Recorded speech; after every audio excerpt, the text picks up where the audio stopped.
সভ্যতার অন্যতম প্রাণসত্তা। গ্রন্থপাঠ মানুষের অগ্রগতির অঙ্গীকার।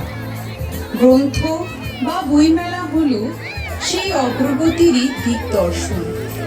মেলা মানুষের মিলনভূমি, কিন্তু বইমেলা স্বতন্ত্র। শুধুমাত্র জিজ্ঞাসু, পড়ুয়া, শিক্ষান্বেষী, জ্ঞান পিপাসু মানুষের আগমন। দৃষ্টিনন্দন পরিপাটি স্টল ও রাশি রাশি সাজানো ঝকঝকে সব বই। নানান ভাষা, নানান মত, নানান পথ এসে মিলিত হয়েছে এই মোহনায়।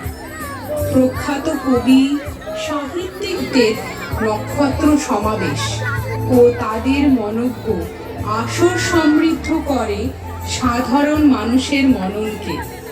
পাঠকরা বই কেনার সঙ্গে সঙ্গে লাভ করেন প্রিয় লেখকের সান্নিধ্য। লেখকও পাঠকদের বই কেনার প্রবল উৎসাহে অনুভব করেন আত্মতৃপ্তি। প্রবীণ ও নবীন লেখকদের সৃষ্টি মাধুর্যে কল্লোলিত হয়ে ওঠে বইমেলা। নিঃসন্দেহেই বইমেলা আধুনিক জীবনের অন্যতম ধূসর।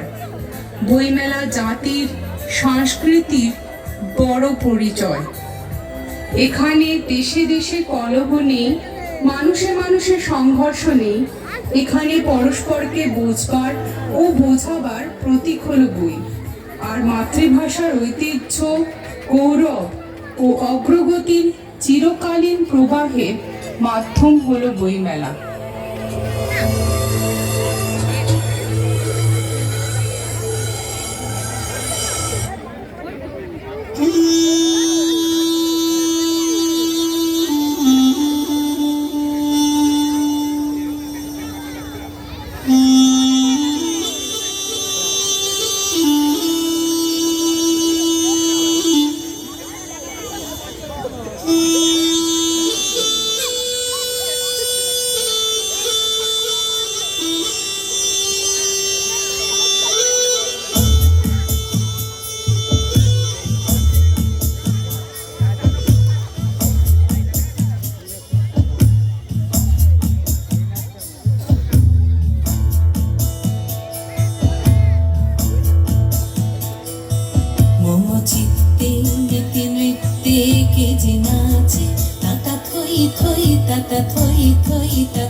নাচে জন্ম, নাচে মৃত্যু।